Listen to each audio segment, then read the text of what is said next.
Have you ever argued with someone and realized you could bring facts, logic, and proof, and they would still refuse to budge?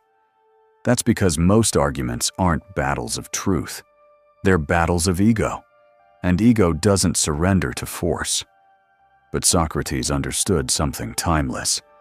You don't defeat a belief by attacking it. You dissolve it by questioning it.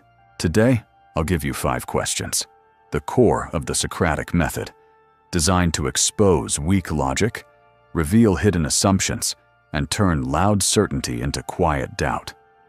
Stay until the end, because the final question is the one that pulls any beautiful-sounding idea down into reality. And most people can't survive that test. Why asking beats arguing. When someone argues, they build a tower of words, and every tower has a weak brick. The problem is, if you attack the tower directly, they defend it, even if it's wrong. But if you ask questions, you don't fight the tower, you dig under it. That's the psychological edge. Arguments make people defensive. Questions make people think. A statement can be wrong, but a genuine question forces the other person to do the work of explaining themselves.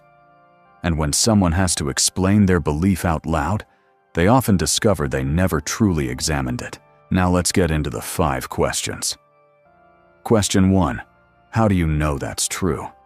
This looks harmless, almost polite, but it's devastating because it targets the source of certainty. Most people believe what they believe for weak reasons. I heard it somewhere. Everybody knows that. It's obvious. That's not knowledge. That's repetition. So when someone makes a bold claim about you, about life, about the world, don't counterattack. Just ask, how do you know that's true? Then stop talking. Let them search for the foundation. Real life uses, you're going to fail. What makes you so certain? That can't be done. Are you sure? Based on whose experience? Advanced variation. What would have to be true for that to be false? This flips the logic and forces them to confront blind spots. Now the second question is where you expose the invisible part of every argument, the part even the speaker can't see. If you find these insights helpful, consider subscribing to the channel. It's a small click, but a meaningful way to support me as I continue this journey and walk alongside you toward a better life, one day at a time. Question 2. What are you assuming? Every argument has an iceberg beneath it. The visible claim is just the top, and under the surface are assumptions like what people should want, what success must mean, what is normal, what is acceptable. Once you uncover those assumptions, the argument starts to shake, because most suffering comes from untested assumptions about approval, status, and what others must think. Real life uses, I'm not good enough, compared to who? Everyone should do X. Are you assuming everyone wants the same kind of life? This question doesn't destroy by aggression. It destroys through awareness. Question 3. What evidence would change your mind? This is the line between a thinker and a believer. A rational person can say, if the facts change, I'll adjust. But if someone says, nothing could change my mind, then the conversation is already over, because logic no longer lives there. This question forces humility, and humility is the enemy of arrogance. Real life uses, that's a scam. What kind of evidence would make you reconsider? This is the only way. If new facts appeared, would you re-examine your view? If they say, no, you've learned something priceless, you're not debating truth, you're debating identity. The fourth question shifts the entire battlefield, from winning to understanding, and it instantly exposes shallow thinking. Question 4. What would someone who disagrees with you say? Most people can't accurately explain the opposing view. They can only mock it. And if you can't describe the other side fairly, you don't understand the issue. This question tests comprehension. It forces a perspective shift, one of the rarest skills in a loud world, real life uses. In conflict, if you were me, how would you feel? In heated topics, if you were born somewhere else, would you think the same? This is where Stoicism shines. A Stoic isn't obsessed with being right. A Stoic is obsessed with seeing clearly. Question 5. What would happen if everyone thought like you? Some ideas sound noble until you universalize them. This question pushes a belief to its extreme and asks, can it survive reality? Examples. I only lied a little. If everyone lied a little, would trust exist? Everyone does it. If everyone thought that way, who would be the first to stop? This question exposes moral shortcuts. It forces someone to look at the consequences they've been avoiding. And once consequences enter the room, many arguments collapse quietly. Advanced tactics, how to make the method work in real life. You can ask the perfect question and still lose the moment if you talk too much afterward. Here are the Stoic level tactics. 1. Strategic silence. Ask the question, then say nothing. Silence pressures the other person to confront their own thinking. 2. The clarification loop. When they answer vaguely, keep it simple. Can you explain that a bit more?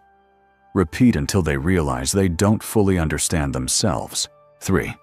The example trap. Can you give me a real example? Grand statements often fall apart when forced into real life. 4. Consistency check. You said A earlier, now you're saying B. How do those fit together?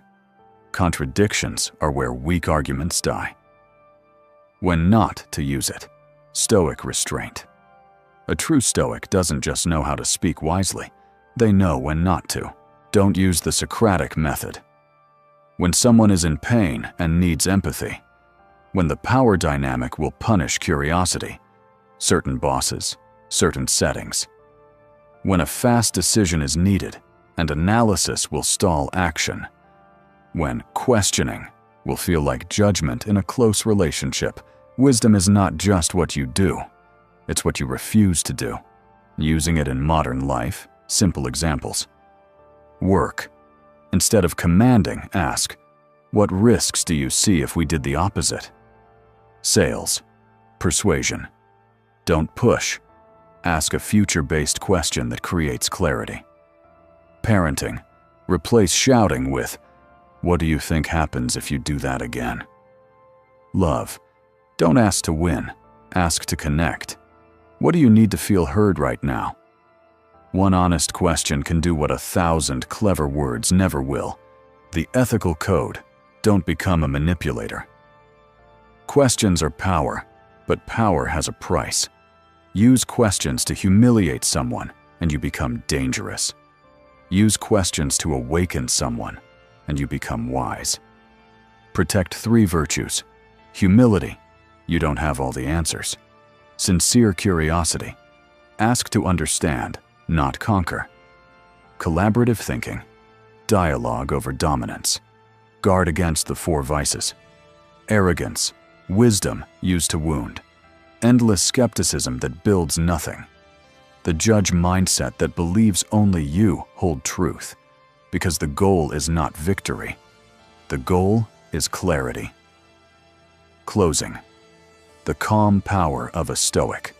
One day, you'll face someone loud, stubborn, and certain, and you'll feel the old impulse to raise your voice, to defend yourself, to fight back. But remember this, you don't need to shout to be strong. You only need to ask softly, and let truth do the work. The 5 Socratic questions are not weapons for ego. They are exercises for a Stoic mind. Use them on others, but first, use them on yourself. Because when you learn to ask the right questions, you stop fearing the answers. If this helped you, take this with you today. Ask to awaken, not to win. Now, if you want more calm tools like this, like the video and subscribe to Stoic Tomorrow. And in the comments, write just 3 words. I choose awareness. Because the moment you choose awareness, you stop being controlled by noise.